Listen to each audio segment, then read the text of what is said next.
Hi, I'm Betty Gillespie, and I will be presenting on the return of Nazi-stolen art with a look at the case against Cornelis Gurlitt. Throughout wars, art has always been a casualty. World War II was no exception. But after the war, there was the daunting task of trying to return all the art that was stolen from different countries. Some of those had an easier time than others, but a majority of the art never made it back to their owners, is still missing, or made it back to their owners, but it just took longer than it should have. Examples include the three I have up. The Raphael is still missing since World War II.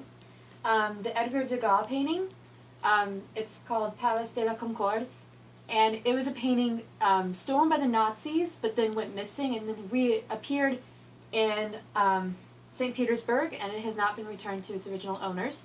Russia still owns it.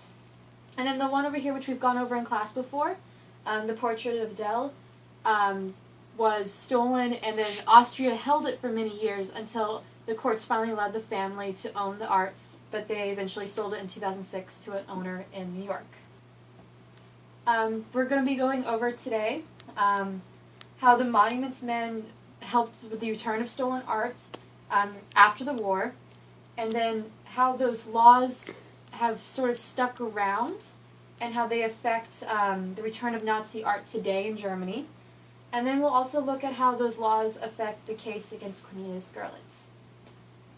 A quick history of monuments men returning art. After the war, the monuments men were in charge of categorizing, naming, and eventually alerting countries that they had artworks that belonged to them.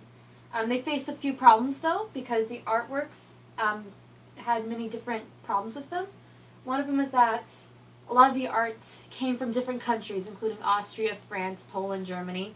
And the other problem is that the Nazis came to possess the art through different means. Some of the art was stolen from museums, some of them taken from Jewish owners, and some works were just sold to the Nazis by the Jewish owners to give them safe passage out of the countries they were in.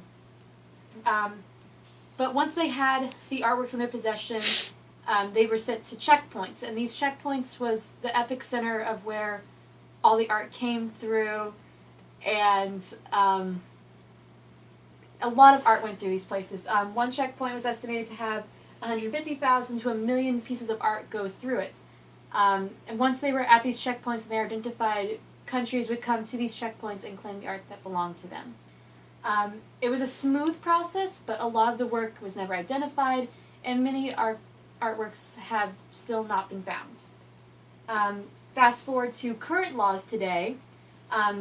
German citizens face problems such as a statute of limitations of only 30 years, meaning most art that's found today they cannot claim because it's been over 30 years since the war. There's also a doctrine in place, a doctrine of prescription, that states ownership of art can go from one owner to another without compensation if they are held for more than 10 years, which is a big problem with the Cornelis Gurlitt case, but I'll come back to that later. But then there's a similar law like that in the U.S., but it only involves real estate, whereas in Germany it can involve art as well. Another big problem for citizens is that they have to provide proof of ownership, and many Jewish families no longer have proof of ownership that their families or their ancestors owned these artworks before the war. That is hopefully being turned around with the Washington principles, which assist in claims involving Nazi-stolen art. But along with citizens, there's also laws in Germany about the museums. There's the law of confiscation of products of degenerate art of 1938, which was a Nazi law stating that the Nazis could take art from museums without compensation, and that law is still in place today. And because of this law, many museums will probably not be able to get their art back stolen from the Nazis. Now to focus more on a current case, there's the case of the Munich Art Trove. In 2012, there was about 1,400 paintings found in the apartment of Cornelis Gurlitt. And these paintings include Picasso's and Chagall. But there's two big questions facing it, and that was, how did he come to possess this art, and how was the government going to assess the situation? The first question is that Cornelis Gurlitt's collection he came to possess from his father, Hildenbrand Görlitz, and he was a art dealer for the Nazis. And he most likely came to possess the paintings through the Nazis selling the artwork at really reduced prices. But then his lawyers are also saying that only about 3% of the artwork is possibly Jewish stolen artwork. But that's the main issue people see with his collection, is that it could possibly be Jewish stolen art. And then there's the government involvement aspect. The government signed the Washington Principles, which states that they have to release a list of all the paintings that are found that are believed to be Nazi stolen. The thing is that a list has never been released, even with pressure by the government to the people in charge of the case. Prosecutors only confirm that the art is either degenerate art or stolen art.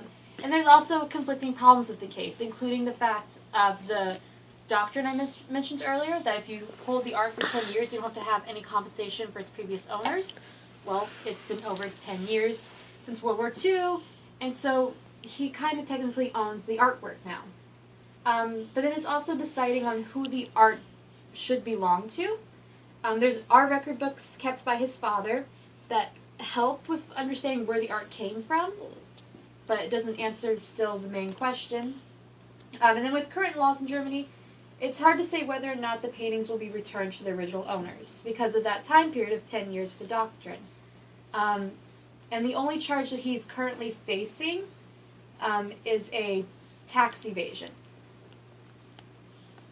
Just some lasting thoughts for you guys to think about when you hear more about this case, is that artworks from World War II are appearing all around the world, but all of them face different problems, like in Germany, that involve the law, like a statute of limitation and proof of ownership. There's been a lot of push by outside organizations and countries to have Germany lift the statute of limitations for those that were victims of the Holocaust, but that has never been put in place. And if the world wishes to put aside the tragedies of the war, then they have to start from the bottom, including returning all of the artwork stolen from the Nazis.